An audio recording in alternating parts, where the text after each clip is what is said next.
अस्सलामुअलैकुम। कैसी है मेरी वाईटी फैमिली? अल्लाह पाक से दुआ है शाद रहें, आबाद रहें, अपने घरों में बसते रहें। जो सात समंदर पार है, आउट ऑफ कंट्री हैं, अल्लाह पाक उनको भी अपनी हिफ्ज़-ओ-अमान में रखे। जहाँ रहें खुश रहें, बाहिफाजत रहें। अल्लाह पाक हिफाजत करे आप लोगों की। खैरी सलामती से मुल्क वापस आना, अपने अज़ीज़ और अपने बहन भाइयों के पास वापसी आना, अपने घर में वापसी आना। और आज का व्लॉग संडे है, तो संडे में कुछ स्पेशल ही पकाया जाता है। तो मैं आज बच्चों के लिए मैक्रोनी बनाऊंगी। तो ये सारे इंग्रेडिएंट और ये वीडियो मैं आपसे पहले भी शेयर कर चुकी हूँ। तो मैंने सोचा कि आज मैं थोड़ा सा रिव्यू दे दूँ आप लोगों को कि देसी घी बनाने के लिए आपको मलाई जो है वो काफ़ी जमा कर लें आप, और देख लें तकरीबन इससे ज़्यादा भी होती है, लेकिन अब की दफ़ा इतनी थी तो फिर मैंने कहा चलो रमज़ान भी आने वाला, थोड़ा देसी घी निकाल लूँ। फिर रोटियों में सूखी पराठे में डाल के मैं रोटी बनाती हूँ रमज़ान के लिए। तो इसको फेंटती जाऊँगी और फिर इसमें से मक्खन ऊपर आएगा। और ये देखिए मक्खन आ चुका था और फिर मैंने इसको पकने के लिए रख दिया है। तो अभी ये पकेगा, इसमें सारी लस्सी ड्राई हो जाएगी, तो मैं फिर इसका घी बना के आपको दिखाती हूँ कि घी का देखो कैसे घी इसका बन रहा है।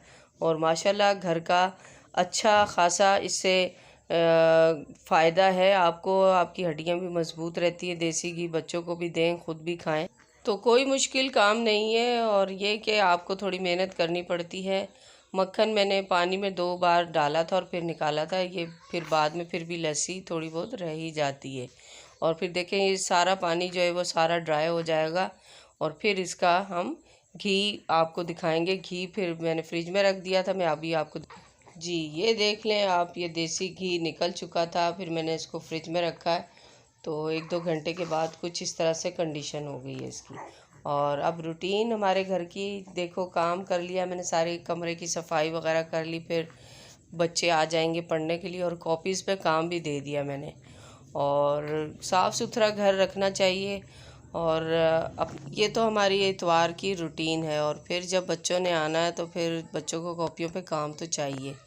और अब ये बच्चों की थोड़ी सी वीडियो मैंने डाली है, क्योंकि जब बेबी सो के उठा था तो फिर मैंने दाऊद से कहा, मैंने कहा आप थोड़ा झूला हिलाओ इसका। तो इन्होंने हिलाया का, इन्होंने और तंग कर दिया उसको, तो रोने लग गया, हई दाड़े मार मार के रोने लग गया। और फिर ये भी बहुत प्यार करते हैं और ये आपस में कज़न हैं, तो ये भी आती है खेलने के लिए बच्ची। कज़न के साथ ही दाऊद खेलता है और बाहर बच्चे और भी हैं उनके साथ भी खेलता है। तो ये कह रही मैं जब बाहर जाती हूँ तो मास्क लगाती हूँ, हालांकि ऐसा कुछ भी नहीं करती। बहुत माशाल्लाह प्यारी है। और ये मुर्गी आपको याद है हमने अंडों पे बिठाई थी, और माशाल्लाह बहुत ही प्यारे अंडे निकल चुके हैं, तो आपको वो दिखाती हूँ, साथ रहिएगा। ये चीज़ें चलें जी, पिंजरा ये बंद कर दिया मैंने इनका, फ़िलहाल तो कोई चीज़ भी नहीं थी। और ये बड़े वाले चूज़ों का ये रखा हुआ बर्तन, बाकी सारी चीज़ें मैंने रख दी हैं। सिलेंडर भी हमारा रखा हुआ है, देखो सिलेंडर ख़त्म हो गया, अभी राशिद आएंगे वो फिर भरवा के लाएंगे। और आटा चक्की का खाते हैं हम लोग। ये देखें साथ में शहद रखा हुआ है, ये पंजाब का शहद है। और ये केक बनाने की मशीन भी रखी हुई मैंने। माशाल्लाह देखें अल्लाह ताला की शान, कैसे 20-22 दिन से ज़्यादा हो गए थे, 23-24 दिन को इसने निकाले, ठंड की वजह से देर से निकाले। और इस वक्त इसके बच्चे निकल चुके हैं, मेरे ख़्याल से एक अंडा ये रह गया है और इसको भी तोड़ तोड़ के ये निकाल रही है। और बहुत गुस्से में है कि कहीं मेरा बच्चा तो लेने नहीं आ गया। देखो कैसे चोंच मार रही है। और बच्चा तो ज़िंदा लग रहा है, हाँ ये ज़िंदा बच्चा है। और मैं आगे भी इसकी वीडियो आपसे शेयर करूंगी और नेक्स्ट डे की कि ज़िंदा निकला है या नहीं निकला। और देखो माशाल्लाह कितने खूबसूरत हैं। और पहले भी हम लोगों ने इसी तरह मुर्गी अंडों पर बिठाई थी और उससे भी बच्चे बहुत प्यारे प्यारे निकले थे, तो वो भी काफ़ी बड़े हो गए। अब ये बिठाएं दोबारा तो दोबारा देख लो ये निकले। और माशाल्लाह अब की दफ़ा तो इसने काफ़ी बच्चे निकाले। पहले तो अंडे ही हमारे पास बहुत कम थे, लेकिन इस दफ़ा इसने ज़्यादा बच्चे निकाले।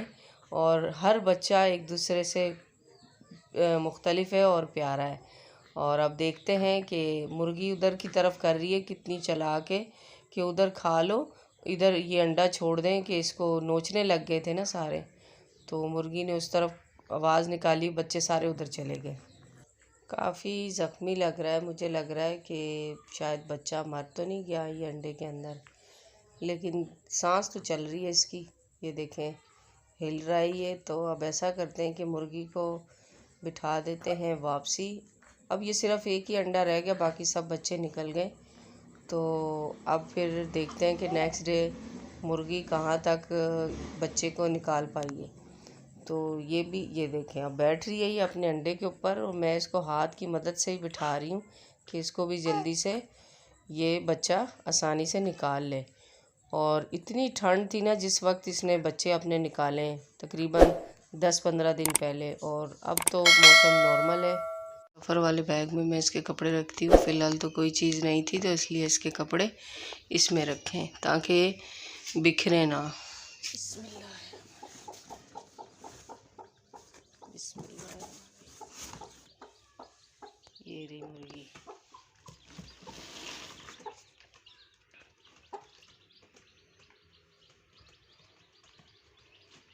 माशाल्लाह से बड़े प्यारे बच्चे निकाले, वाह भाई, सुभान अल्लाह।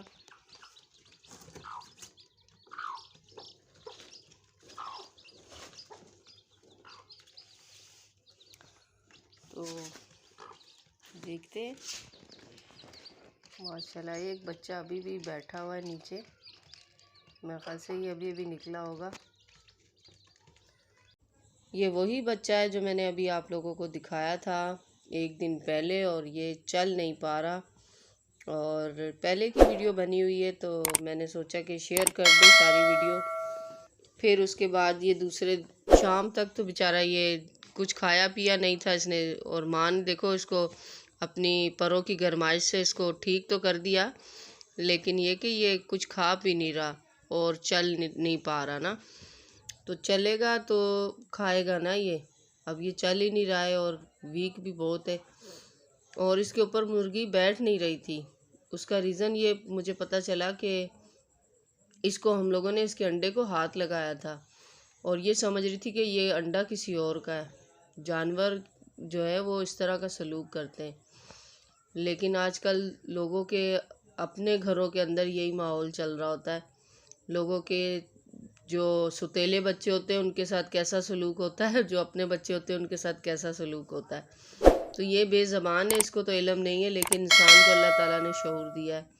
अब ये देखो इसको अपने पैरों से ही रख रख के मार देगी, और बहुत दुखी मुझे ये सीन लगा कि देखो इंसानियत जानवर में नहीं होती है, इंसानों के अंदर इंसानियत होनी चाहिए। और ये देख लो ये सब खा रहे हैं दाना, वो जहाँ जहाँ अपनी चोंच मारती है तो वो खाना खाते हैं, और ये नहीं, मुर्गी जो है इसको इग्नोर कर रही है। बाकी बच्चों को ये बहुत अच्छा है, इनका ख्याल रख रही है, और ये बाकायदा अपनी माँ की आवाज़ को सुन रहा है। जहाँ जहाँ इसकी माँ जा रही है, थोड़ा अपनी चोंच के बल पे ही ये बेचारा बैठा हुआ है।